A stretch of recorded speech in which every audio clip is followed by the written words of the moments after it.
So let me introduce myself. I'm Flora Salim. I'm a professor at the School of Computer Science and Engineering at UNSW Sydney. And I'm also a co-leader of the Transport and Mobilities focus area in the Center of Excellence of ADM+S with Sarah Pink. And it is my great pleasure to actually host and chair this session on doing good with mobility data. So my background is I'm actually a computer scientist, and my work is situated more in the intersections of AI and machine learning with ubiquitous computing, so computing everywhere, from your pocket to wearables, to sensors on the road and vehicles and things around you. And I'm so blessed and privileged to have been working with the fellow investigators in the center, and I'm actually working mainly in the machines program. So this focus area of transport and mobilities actually brings an excellent opportunity for us to work cross-disciplinary. And in fact, we are joined by panelist members who have very diverse background, and we will have that discussion around data. So today, in this global spotlight session, doing good with mobility data, our panelists that come from academia and as well as industry and also government will discuss some key issues around the usage of mobility data in designing automated decision-making systems in transport domain. So when we talk about doing good, what constitutes good, and good for whom? So how has this data that they have used in their practice, how do they actually collect them? And how have they been used for the purpose they're collected for? And what are some of the principles we need to stick to if we want to ensure we will achieve that good purpose? So here are our panelists for today. We have Mandi Mees from National Transport Commission. We have Andry Rakotonirainy from Cars QUT. And we also have Daniele Quercia from Nokia Bell Labs, Cambridge. And I'd like to introduce one of the first, one by one. So first, we'll get each of them to talk for 10 minutes, and then we'll follow up with the Q&A panel.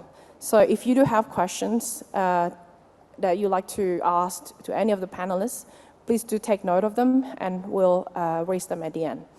So first of all, I'd like to invite Mandi Mees. So Mandi is the head of National Rail Skills and Reform Design from National Transport Commission.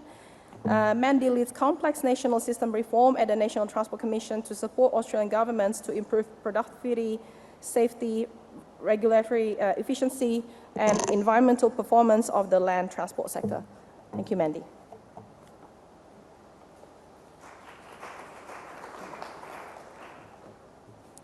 Good afternoon, ladies and gentlemen. My title, my role, National Rail Skills, may not seem to be as closely tied to today's agenda, but reform design absolutely is. And my history at the NTC has spanned over 5 years, looking at a raft of transport reform areas that I'll touch on with you today. As I begin, I'd like to acknowledge the traditional owners of the land on which we are meeting today, and they are the Wurundjeri people of the Kulin Nations, and pay my respect to their elders past, present and emerging. And I'm from regional Victoria, so the land of the Wurundjeri people actually stretches 80 kilometres northwest of here from where I'm from in Hanging Rock. So if you're ever in nearby wanting to go and visit and explore an incredible mystical rock, come to the Macedon Ranges, and Hanging Rock will be a fantastic picnic place. I'll give you a bit of a sense about who the National Transport Commission is, and thank you, Flora, for inviting me to join you to be here today. We lead national land transport reform in this country, and we support all Australian governments, that is federal government, state and territory governments and local government, to navigate policy and law reform in this country to improve safety, productivity, improve environmental outcomes, and look for regulatory efficiencies across a national land transport system. We report into senior officials and also to ministers, infrastructure and transport ministers across this nation, who meet up to 4 times a year to consider national proposals. So we're very much a product of our federalist system in this country. To give you a sense of the type of role that we play, not only do we look at large pieces of national land transport reform areas in rail, in roads, we also administrate legislative instruments such as the Australian Road Rules, the National Heavy Vehicle Law, Rail Safety National Law, in-service heavy and light vehicle standards, also workers, so rail workers and the health assessment standards, as well as drivers, both private and commercial drivers, and the health assessments that underpin our assessments for our capability to hold a driving licence in this country. The NTC produces the economic model that sets the charges that trucks pay to use the Australian road network. We develop national policies and laws for safe and efficient operation for automated vehicles. You might be familiar, we're working on a regulatory framework for delivery in 2026, of which we're drafting national legislation together with all governments right now. We also publish data on new car purchases and their impact on the environment. We develop safety obligations on pedestrians, cyclists, drivers, vehicles and personal mobility device users. And we facilitate the implementation of those nationally agreed policy directions into national legislation. It won't be news to you that the data that drives our land transport system is becoming so vast. And so this is a list of what I'd bring to you today for those who might not be familiar in land transport. You know, not only do we look at the productivity and efficiency of land transport systems, including rail, bus, trams, it also incorporates heavy vehicles and supply chains that service our supermarkets and need to connect efficiently and effectively with our national ports. We look at safety, of course. I won't go into too much detail. My colleague Andry will cover that. Asset management, you may be familiar with. We have trucks out there every day scanning our road networks to try and understand where the cracks will come, even predict some of the pavement issues that we need to look at into the future. So the message from this slide is, as mobility systems advance, as a society, we start to need to think about, well, what are the key goals society wishes to protect, and what priority is of most value to society today, and how might this evolve? And what I mean by that is that, do we prioritise safety over all? Do we prioritise sustainability over all? Do we look at security, health, well-being, prosperity in that order? So as a society, we're going to need to work hard to understand the preferences and what's appropriate for the norms of our culture and our ongoing culture for multiple diverse and inclusive cohorts of our society. I'll give you a quick touch on some of the work the NTC, I'll give you a quick look at what the NTC does in 3 key areas. So safety and safe systems, so enabling accessible mobility for all, some of the work we've done around mobility devices, particularly for people with disabilities. And some of the issues we faced were that these devices are now part of a global marketplace that converge. It's a very small market, but it's one that feeds the world. There's an area of bias, that mobility devices are only for the elderly. We'll know the ACCC tells us that at least 50% are under 50. And trust, the ability to collect data. Do we have trust across our communities to be able to collect the data so that the services can be provided that bring the most value to our communities? E-scooter data. So we worked on personal mobility device reforms where e-scooters were acknowledged in the Australian road rules. But to do so was quite tricky. There was a lack of data. There was growing public health data from our hospital system around injuries, which was fantastic.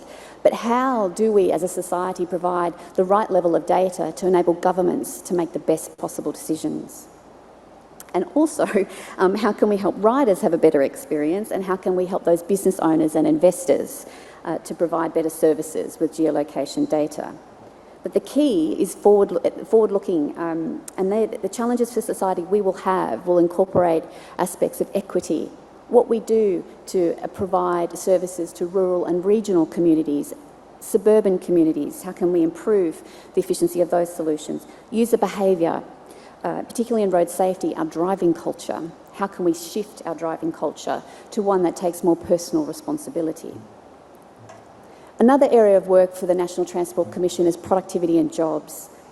Heavy vehicle access, data is critical here, and this area is starting to digitise in a very quick way. We have massive, fantastic, advanced, safe technology on performance vehicles that operate across our land transport system. But do we have the right data in place to be able to inform road managers for access and to be able to enable that access to happen efficiently and productively for investors in those assets? Fatigue, so we look at driver health and fatigue monitoring, and we know our data tells us backward shifts are not good for the circadian rhythm. We know that working more than 7 days at full time in a row is not good for human safety. So we have the data that tells us the constraints of the human body that we can now work with to inform our safety policies and laws. Mass dimension and loading is another aspect which is more to do with on vehicle data. We also are looking to the future with a number of fantastic advanced technologies now available for heavy vehicles. How can we enable better use as governments and govern that, but work together with industry to not inhibit innovation? And finally, jobs and skills. As in rail, with the $155 billion worth of investment in this space, how are we as a transport sector communicating with the education sector around the skills that we need in what location at what time to service the infrastructure pipeline? This data doesn't exist, so we're currently building that as a nation to provide that context. And the final area I'll talk to is enabling net zero. So with the recent federal government election, it's accelerated the nation's ambitions to decarbonise. Since 2009, the National Transport Commission has published what they call the CO2 report, and in that talks about new sales of passenger and commercial vehicles and the impact that has on the environment. But what might surprise you is that we don't have a full data set of whole of vehicle fleet emissions across our entire vehicle fleet operating here in this country. So it's another gap that if we had that today, would be able to indicate to industries across the land transport sector what investments will need to be made by when in order to decarbonise in time. Don't get me wrong, the nation is busily working on solving that issue, but I just thought I'd raise that. It's something that's right here and right now, triggered by recent decision makers that are now in leadership positions. So what would whole of fleet emissions data bring to us? It would bring consumers better choice. It would provide better information for government to provide incentives. It would provide, obviously, the ability to understand our emissions, how many emissions we're using, and perhaps we could make better choices to reduce that. And it looks at looking at cost savings and lowering costs to both individuals and businesses. But finally, and I know Flora today, we're talking about doing good with data, but there's also some barriers we've still got to get over.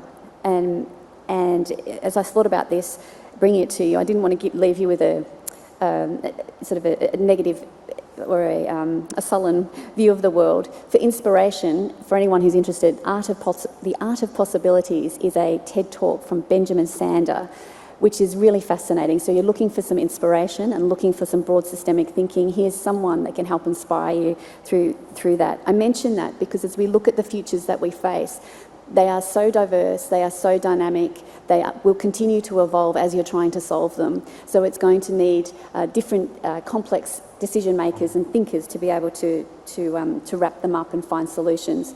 And one of the biggest and the core areas will be trust. So what does the industry and the public get back in return for the exchange of sharing data with government? And how can governments show the efficient and effective way of both governing and taking care of that data on behalf of its stakeholders? And how does government actually show that it does that and manages that well across all of these aspects, which no doubt you're familiar with? I hope that helps give you a sense of data and how it informs the work here at the National Transport Commission, and I look forward to the rest of the panel. Thank you.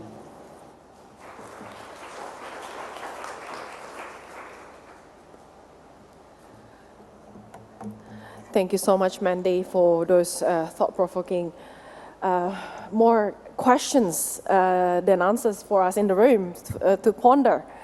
And next, I'd like to welcome Professor Andry Rakotonirainy.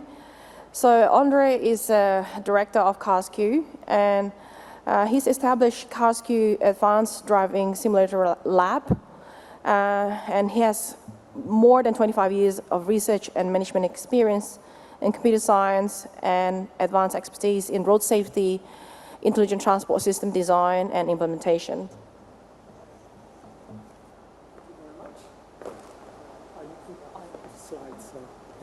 I just have one slide, so I don't need this. Good afternoon. Flora asked me to come up with one slide, so this will be the slide that I will be using, and my talk will basically revolve around this quote that I took from Bill Blackstone from Microsoft. Now that we can build nearly anything, what should we build, and how should we build it, and for whom? As Flora mentioned, I'm working for CARSQ, which is the Centre for Accident Research and Road Safety at Queensland University of Technology. Our vision within the centre is a safer world in which injury-related harm is uncommon and unacceptable. To give you a little bit of idea of the significance of road safety in Australia, there are about 1,200 people dying every year, 60,000 injury in Australia. The social cost of road crashes in Australia per year is about 75 billion. And per day, it's about 35 million. This is equivalent to the defense budget. So it's a quite significant cost to our society. And the amazing thing is those crashes are actually preventable. In 90% of those cases, they are due to human errors. So there are lots of things that we can do in terms of trying to change the behavior of road users. And this is why my center is located within the School of Psychology, where we actually look at how we change behavior so that we improve road safety. We use some psychology theory and psychology concept. I'm myself in computer science, so I use technology and intelligent transport system to understand behavior and also to try to remediate with technology such as a driverless car or connected vehicle technology.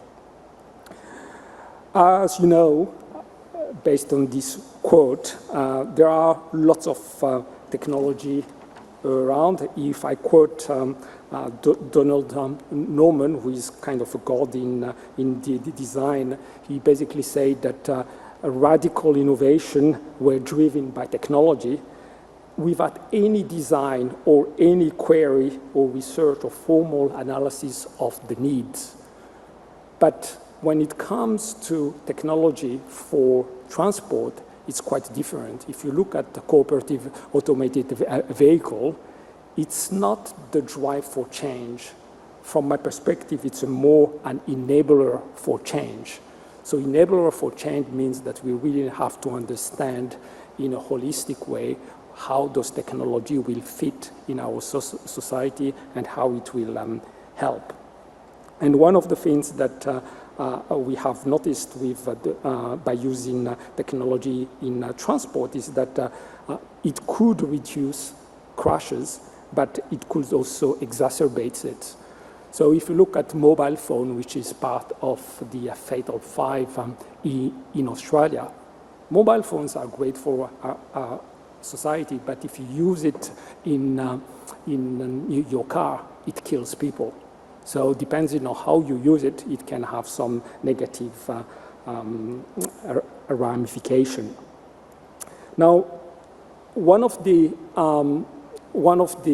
I would say concept that I would like to draw your attention in in the use of technology is that we try to use them to save lives, but we shouldn't ignore other aspects of that introduction of technology. And I would like to mention three areas: equity, acceptance of technology, and also safety. So if you look at safety, now most of the fatal crashes in Australia are kind of plateaued for the last 5 years, but the number of serious injury increased significantly, and especially in rural and remote area or region. So there is inequity in terms of exposure to crashes. If you look at the crashes involving First Nation people, an indigenous male is 4 times more likely to die on the road, to be killed as a pedestrian, compared to the non-indigenous. There are a serious equity problem there. If you look at the research and work that most of the rest of the world and Australia is doing in automated vehicle, they are really designed to work in a city. So if we assume, and we still don't have the clear data yet, if we assume that automated vehicle or all those grandiose intelligent transport system will save life, and we only focus on the city, then there is a big equity problem. So we are working with, in Queensland, we are working with Department of Transport, and I move in the area of AV to try to find out how to balance that safety and equity problem by focusing, doing some work on the rural and remote road. So I guess what I would like to draw your attention to, when it comes to road safety, we have to understand data. We have to collect the data. Mandi said some difficulty in terms of collecting those data, to make sense of those data from different jurisdictions, data linkage between hospital and police and other source is quite hard and timely. The use of artificial intelligence now is boosting the possibility of analyzing different factors contributing to crash and help us to actually design some countermeasure to improve road safety. But when you use artificial intelligence such as deep learning, it requires lots of data. When you want to improve crashes are very rare event. How can you have enough event to make sure that your black box or your deep learning mechanism can actually cope with all possible scenarios leading to crash? This is really a good, a difficult thing that we have to tackle. And last but not least, when we are talking about the use of artificial intelligence will mirror only the value or the biases of its creator. It can exacerbate it, but it will mirror it. So we need to be careful about continuing some bias that we have today, so that we have a better safety measures and more a safety outcome on our road. Thank you very much.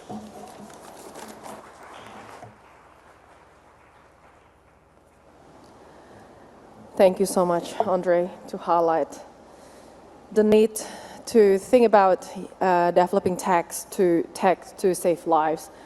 Now, last but not least, I'd like to invite Professor Daniele Quercia, who's a professor at King's College London and also a department director at Nokia Bell Labs, Cambridge. Daniele's name is one of Fortune's magazine's 2014 Data All-Stars. He often speaks about happy maps.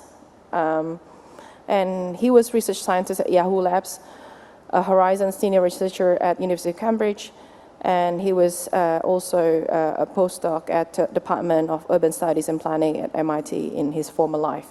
So, welcome, Andry.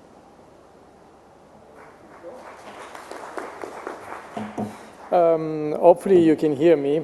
We could barely hear ourselves, all right?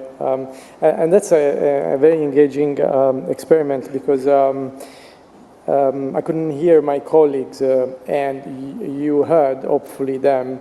I'm not sure we are making sense all together, but hopefully we are. Are we? Okay.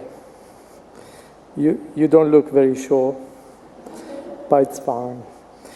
Okay. I'm going to talk about how to be responsible, I guess. Okay, I work at Nokia Bell Labs in Cambridge. Bell Labs is an historical research center. They invented transistor Unix, and they're based in Murray Hill, New Jersey, and there is a small lab in Cambridge, UK, where I come from.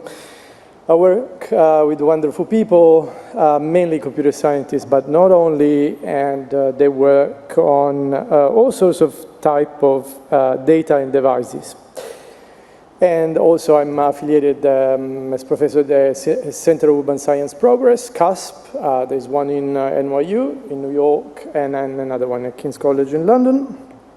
And, okay, so I think I heard some of my colleagues saying that AI needs data. Okay, did I hear it right? Or, yeah. Okay, the engagement is at its peak in the room. Okay, yeah, I'm very glad. So,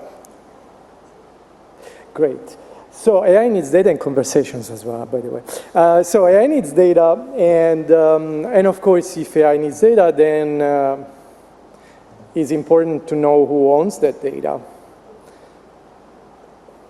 I think so, I guess. I don't know. In the next 10 minutes, I basically challenge a bit the idea that is behind this AI needs data, which is basically saying that we have a lot of data. We live in a data revolution time, and we just need more accurate AI algorithms that will process that data, and that's all.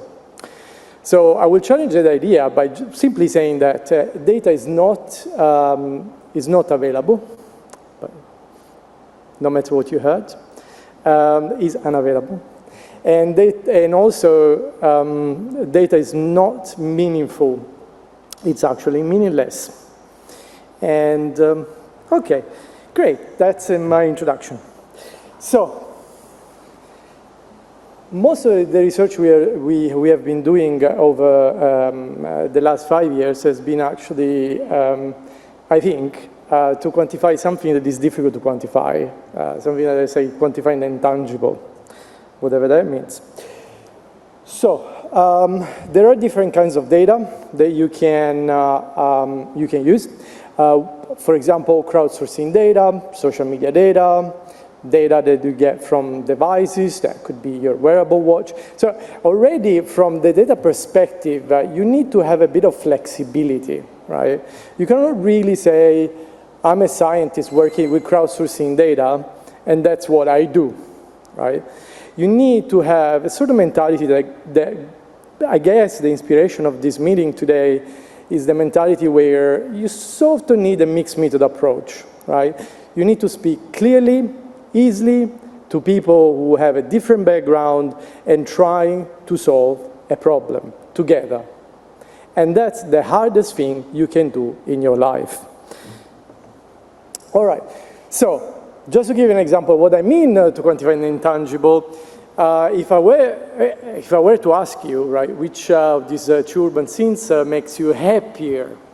Happiness, such a subjective concept.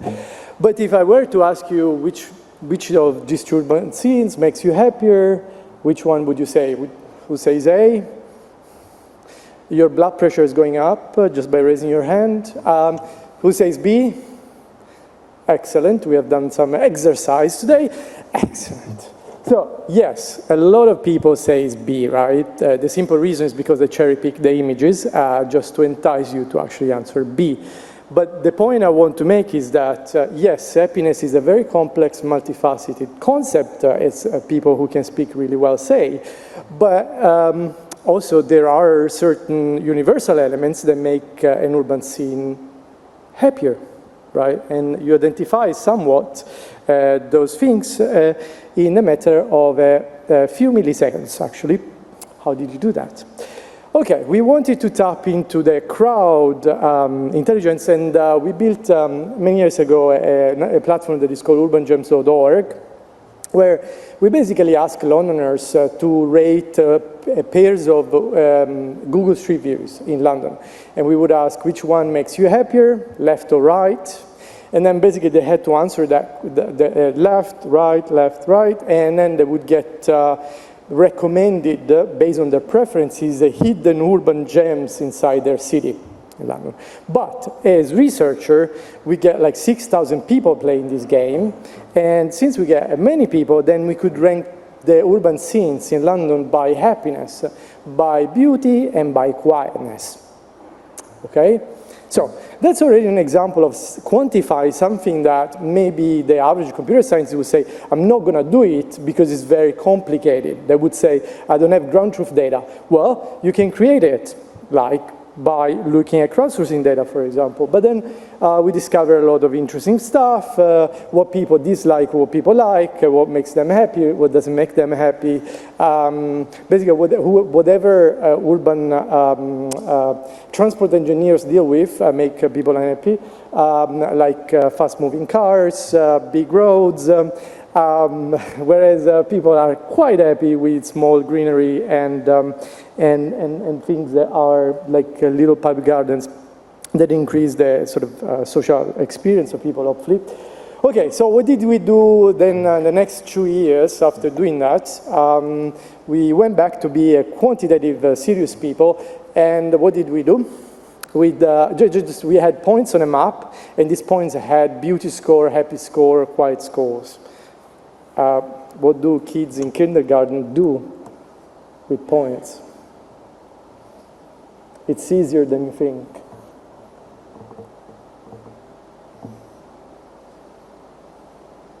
You went to kindergarten, right, before going to uni? Did you? Okay, what did you do in kindergarten? Huh? Sorry? Connect. Yeah, that's the right answer. That's what you did in kindergarten. And that's what we did for 2 years.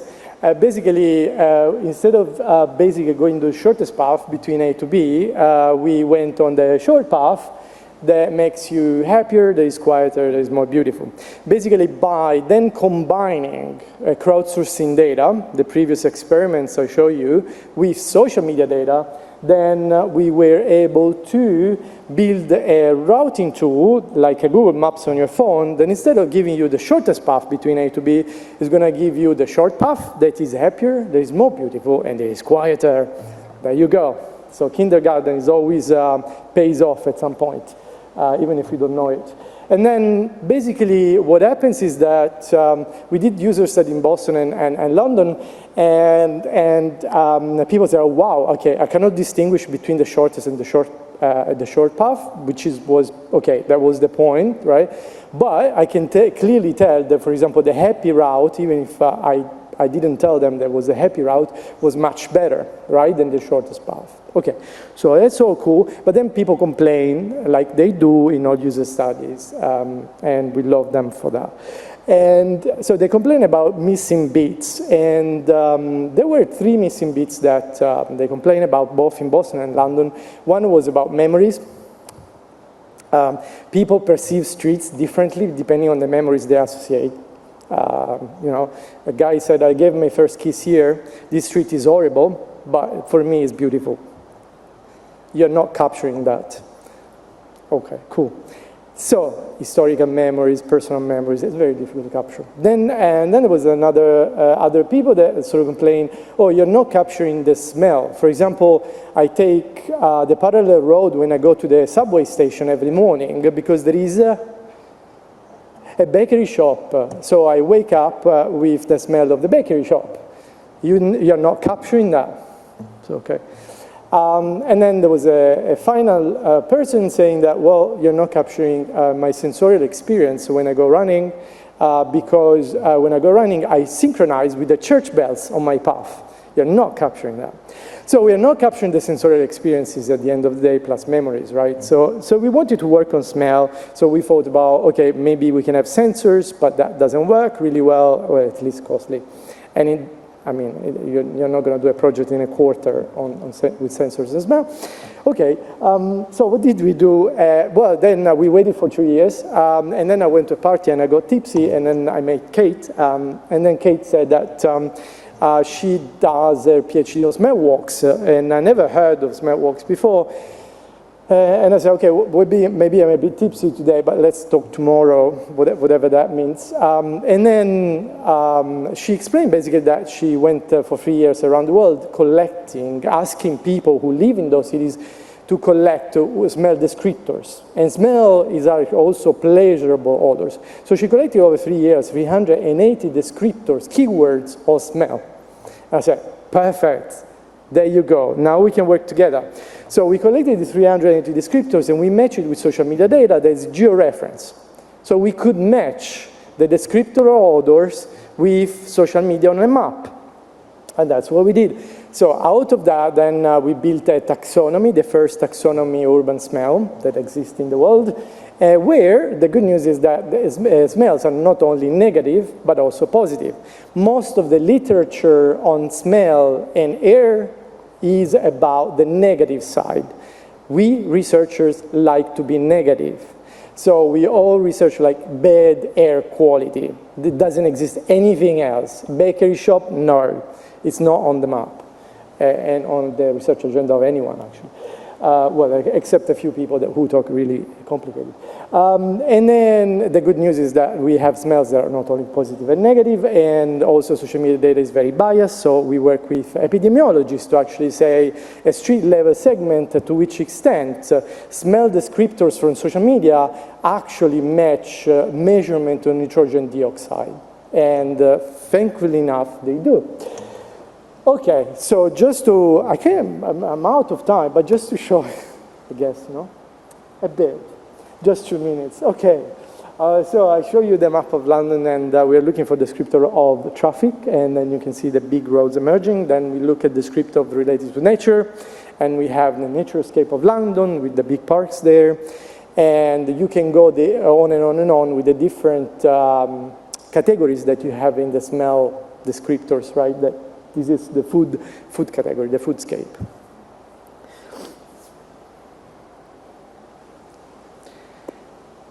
We call this project Smelly Maps, and that was very well accepted by the academic community. But then we built a website as well where you can actually check the smelly maps of 11 cities around the world, not in Australia though. And we did the same thing for sound. So as well, a lot of research on sound is all negative. It's about decibel level, so noise. So there is a lot of scope to actually celebrate good sounds in the city. And also why there is an over-focus on negative sound. The only way to capture sound in the city and city council to act upon it is through complaints. People complain about it, and city councils intervene. So that's a sensorless sensing of sound, complaints, right? Which also, it's an interesting thing to think about. And just to last source of data that we use, it's, so I gave you different examples, right? They're mixed method in a way. The crowdsourcing, then the social media, and then there is another one that not many people consider at the moment, which is open satellite data. So there is these open data sets of satellite data that you could possibly use. And we use it in the context of Italy, and we built this, this tool that basically measures the potential for social interaction that you might have in different portions of the city, purely from social media data, purely from satellite data. Well, if you want to know more, you go to the link. So obviously, some of the examples I show you are crowdsourcing data carefully collected by a bunch of researchers that took 2 years to do, to build a platform, right? And so it's very costly. Social media data, they're owned by certain companies and not others. Satellite, it's a kind of defense project. It's open, yes. But the central question is, these data sets at the moment are all owned by specific actors. And most of the stuff I show you cannot be done. And the simple reason is that not because we are not able to do them, but because data is owned by this specific actor. And now, think about your home. Your home is full of IoT devices, and your ring, your doorbell is a computer. Your camera is another computer. Your computer is another computer. So all these computers are silos that contain their own data, and they don't talk to each other. And they are owned by very different companies. You live in a home full of silos. If you didn't know that, now I'm going to tell you. So the importance of who owns the data is central for anything that you have today. Anything. The engineer, non-engineer, it's great. We have the technical ability to do stuff and hopefully to talk to each other across disciplines. But if we don't have the right data to add meaning with the right people, with the right background, then nothing can be done. And with that, on that positive note, I thank you very much for your attention.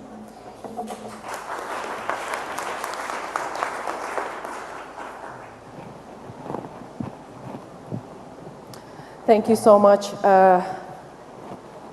So let me just go back to, sorry about that. Maybe if you can just put it on the first slide.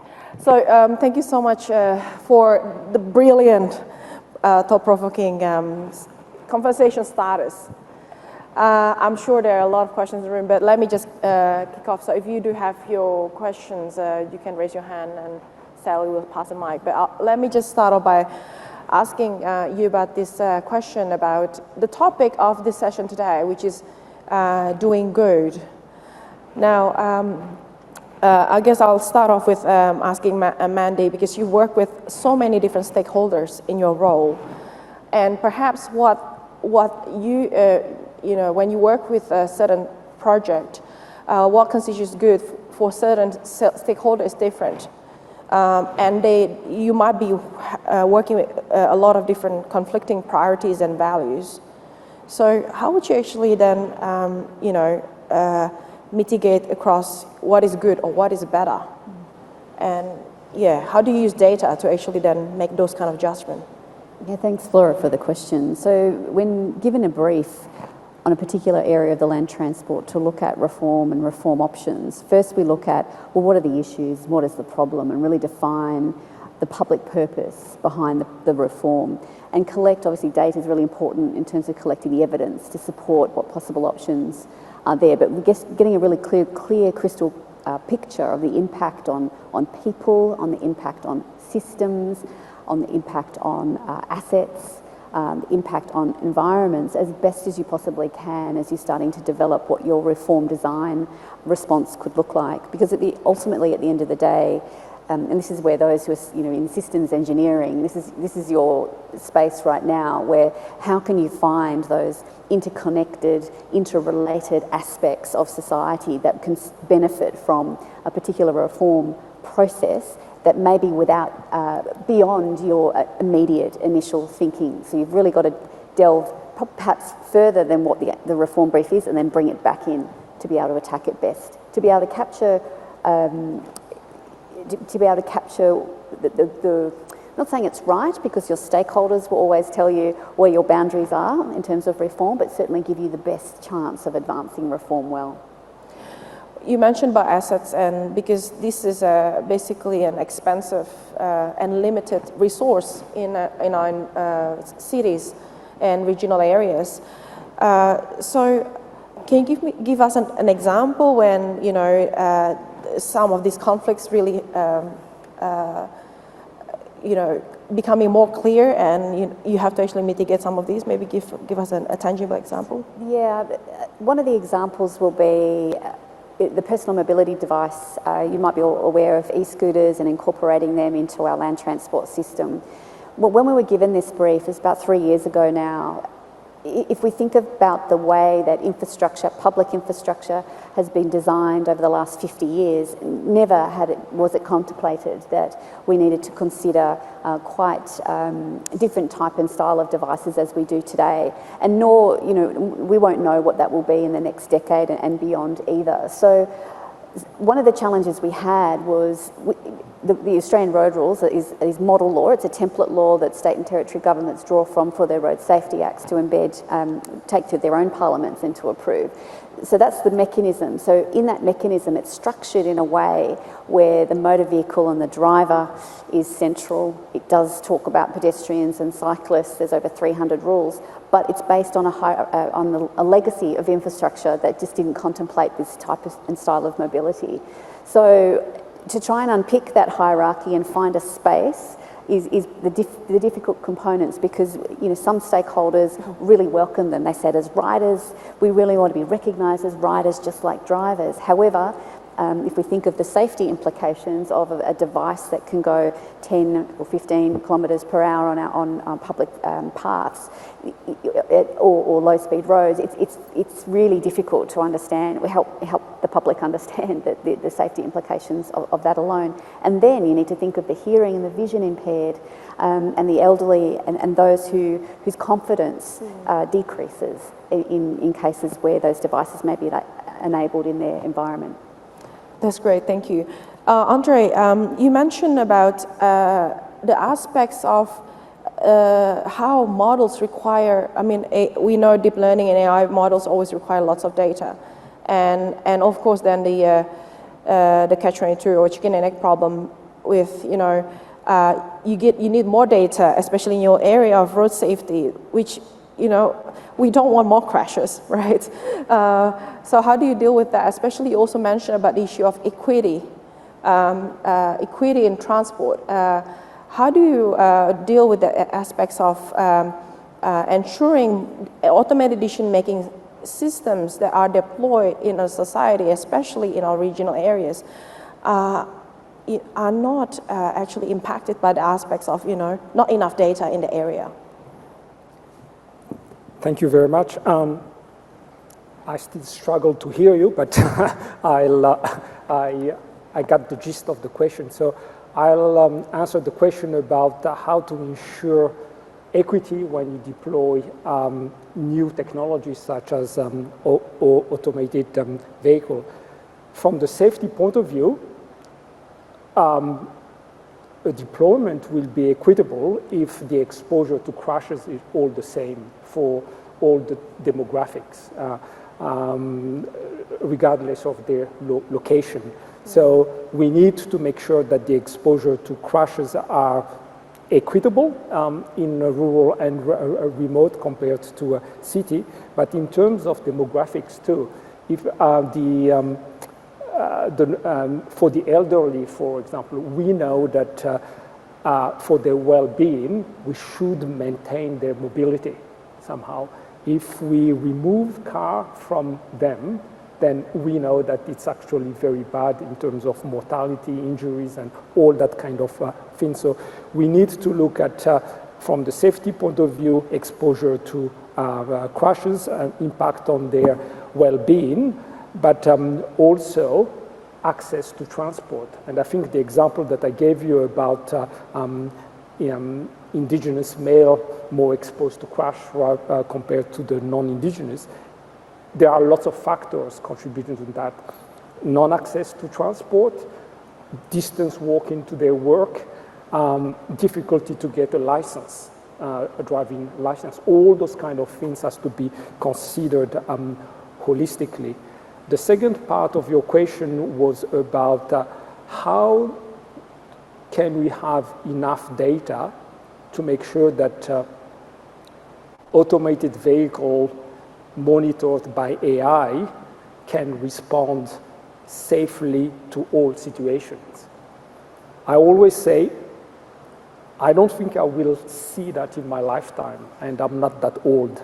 So we need to train those systems to make sure that all potential scenarios could be detected, and the automated vehicle or any type of system that will need to take critical decision could respond to it, but it's very hard.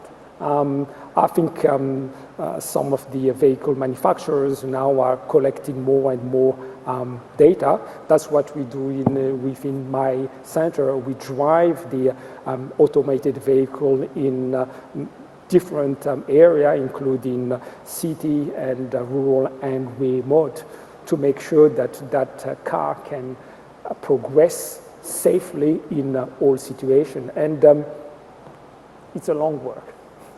Thank you for that. So Daniele, I really like your work on collecting all kind of nuances of someone's journey in a city. So when we think about collecting this mobility data, I think we also need to ensure if we want to automate some of this decision making, that the models are not biased in the way we collect the data. So I'm just wondering, with some of the crowdsourcing data you've collected, have you actually investigated the aspects of the potential biases in the data? Maybe it's very cultural specific, or maybe the data potentially imbalanced to a certain demography. I'd like to hear more of it on your thoughts. So the question is if there are biases in the data set, for example, in the crowdsourcing experiments, right? So actually, my presentation was very, how to say, good. No, it wasn't that good, but it was more like, was oversimplifying certain things, right? And the reason why we did a crowdsourcing experiment, for example, was that we were starting from a question in urban sociology, which would put you asleep. But what is the idea of urban disorder and urban order, right? So there are a few sociologists who are studying the idea, okay, what makes urban disorder, right? What is urban disorder? How do you perceive urban disorder? And urban disorder is basically when you say something that is not right, broken windows, the typical kind of stuff right there. And a lot of work in sociology about urban disorder is about how come certain demographics perceive in the same city would perceive urban disorder differently. For example, in a typical American city, Chicago or Boston, why Latinos would perceive different elements of urban disorder differently than white Americans, right?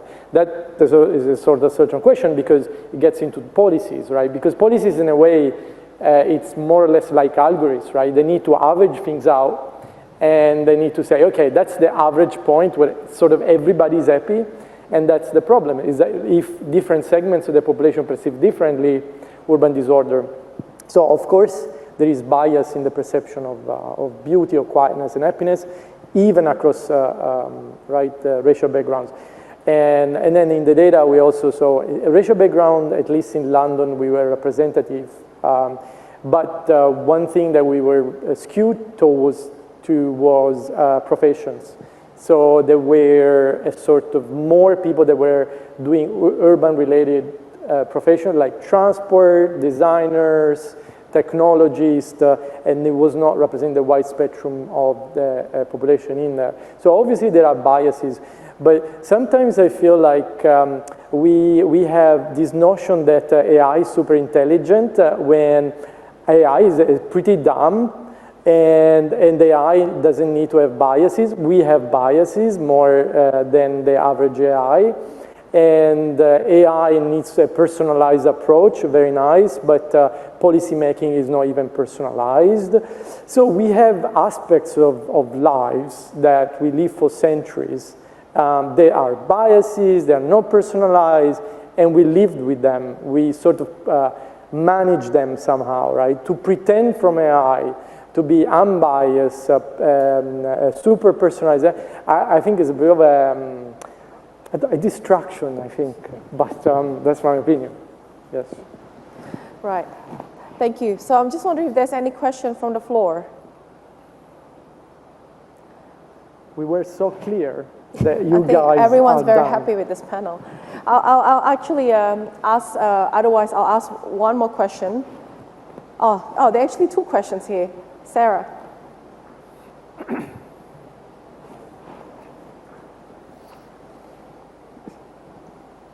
Thank you, all of you.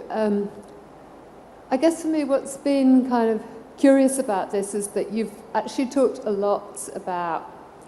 For me, you seem to talk more about the social science than about the data, and so many of us here are social scientists. So, like me, probably, I think a lot of people actually want to know more about the data. So, the question of doing good with mobility data. I know it's a very big question, but I would like to ask each of you to give me an example of a way in which you've used mobility data to do good. A really short one-sentence example, right? Thank you, that's a great question. Who wants to start? I can start with one. Saving lives. Yeah, And maybe saving that lives. qualifies So as good. I think I mentioned that driver distraction is a big killer, and we needed to understand how it actually occurs in a naturalistic setting. So we had a big experiment in Australia. There was about 400 vehicles where we recorded everything, cameras inside, the speed of the car, all that kind of things. So we actually find out in which situation, in which circumstances someone tends to grab their mobile phone or look in other direction and forget about the main task of driving. So getting that data, we're talking about terabytes of data. There was lots of big data mining things. So we found out in which circumstances, it's not necessarily when the car is stopped, it's when the task is easy to do, so highway.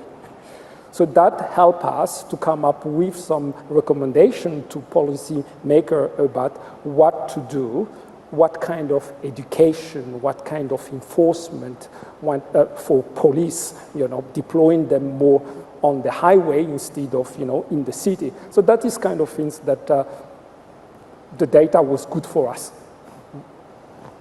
That's great. Mandi. Yeah, an example I'll draw from is from the heavy vehicle space and about enabling economic productivity in this country. So the scenario is that if I'm a truck driver or a truck owner and I want to traverse a particular part of our road network, I need to contact the road manager to ask for permission. Currently that's a very static, very manual process. I either fill out a form or I put all of the details in. Every single time I need to use a part of the road network. So you can imagine how many times that asset would need to be utilised, and potentially over multiple road managers. So this is very time consuming. It's a burden on industry. It causes them a lot of pain, cost, etc. To be able to deal with that and to deal with that well. Then there's the whole procedure of processing that information. So what data informs that type of permit application? So it will be, well, what is the type of vehicle? What is its specification? What is its specific configuration for that particular journey? Where does its journey start? Where could or should it stop on the way, and where is its final destination? What is its turning path? What is its breakability? What are some of the aspects of that particular configuration that road managers will need to make an important decision on about whether that vehicle can be approved to operate on the road network alongside the public. So currently this is all very, very static. It's in a process of digitising, so it's the real importance of using digital methods and advanced technologies. So in the future, this is what the country is working towards at the moment, and where data will be specifically important, is if different jurisdictions, state and territory jurisdictions, federal government, the heavy vehicle regulator, can all work together through a central portal, but standing behind it will be the ability for all state and territory government data to be able to talk to each other, to be able to enable fleet managers, truck drivers to have a customer experience via that central portal, enter their details once around their configuration, or have a library of configurations so that they don't have to go and put in the same details over and over again. It might sound simple, but if you can imagine all of the different road managers at local government level across different jurisdictions, the jurisdictions themselves and the road access managers, making sure that all of the governance of that data, the interoperability of that data, and the accessibility in terms of ease of use for a great user experience for Australians who need to drive vehicles in this country to make sure we get the goods that we need. So that's hopefully that's an example that's helpful. Thank you. For me, it's very difficult to answer that question because the premise of saying, social scientists are interested in certain problems and then computer scientists are interested in data. It's like, I mean, for me, in my head, they are not two separate things. You cannot do, for example, A to B, right? What did we do of good there? Is that if you want to go from A to B in a city, why do you need to go to the shortest path? The only reason is because engineers can measure walking time. They cannot measure other stuff. And obviously, if you want to celebrate people's experiences between A to B, you need to quantify somewhat those experiences, and therefore you need to tap into social psychology or work by James Jacobs, Stanley Milgram. So the two things, data generation and social science understanding of the urban experiences, should not be disentangled, should not be. Otherwise, we get again into a world where we have shortest path and that's it, because engineers can measure walking time. It's just that kind of, the premise.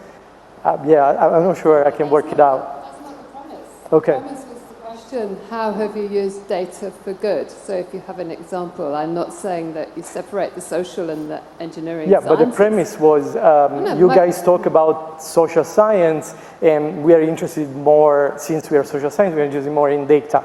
That was the premise, but that's not disentangling them. That's asking you to talk from your expertise as a data scientist to know what you did with the data. A to B, giving the experience back to people. Thank you. So for me, in addition to that, if I can also respond, Sarah. In my work in collaboration with Cisco, for example, and also Transport New South Wales and a lot of other universities, we also look at the problem of having too much data, but I think referring back to what Daniele says, whether they are meaningful data or meaningless data, because not all of them are actually going to be useful for us to make decision. In order for us to be able to make decision, we need to actually find the right data for the right time to make the just-in-time decision, and that is important. And for example, we just had the flood. I mean, some parts of Victoria right now still are flooded, and people can't be mobile. They can't get out of their home, and these are the kind of decision. If people know, and if there are insights way before this event happened, and they're actually being made available at their fingertips, they can make decisions more autonomously, more independently, and they have that power with that knowledge. And this is where some of the things that we do, for example, in our lab on doing good, is can we actually crunch, because it's so much data. Even like, for example, working with Transport New South Wales, they have the traffic management centre, hundreds of CCTVs across the state. It's just an overload for anyone managing that amount of data. So if there's an automation to be able to help people to prioritize their tasks based on automated anomaly detection to know what's going wrong, and that can then be useful to just extract the priorities. So that's just an example. Michael, you have a question? That was a really interesting conversation just now. I was actually going to ask a question about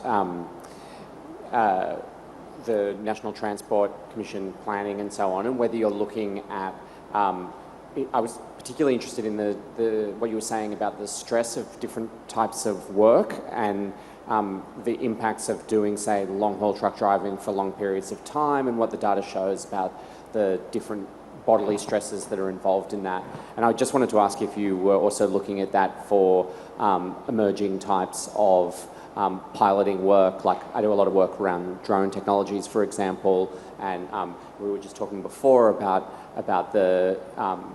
that type of work, and I'm curious if you've got research into those types of things, which might be shorter duration but higher intensity while they're being done, and what that then means for undertaking that work over the long term.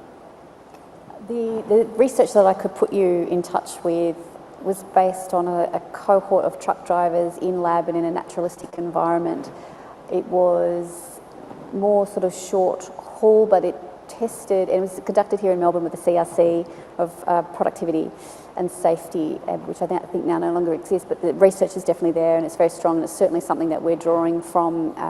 The National Transport Commission's currently undertaking a heavy vehicle national law reform program at the moment, and it's incorporating some of the reviews of the fatigue management space. In terms of drones and that more intense work, you could draw, it's all based on the human circadian rhythm really, and the limits, the human factors limits of that alone, but there's really interesting things of forward shifts, not backward shifts, breaks. There was evidence around even a 15-minute break can give you a good level of, and I think it was to do with eye closure, in terms of attention, greater attention. So I've got some public information of that I can certainly forward to you if you wish. Thank you. I think that really brings this discussion to an end, and I really want to thank all my fellow panelists here for participating in everyone on the floor.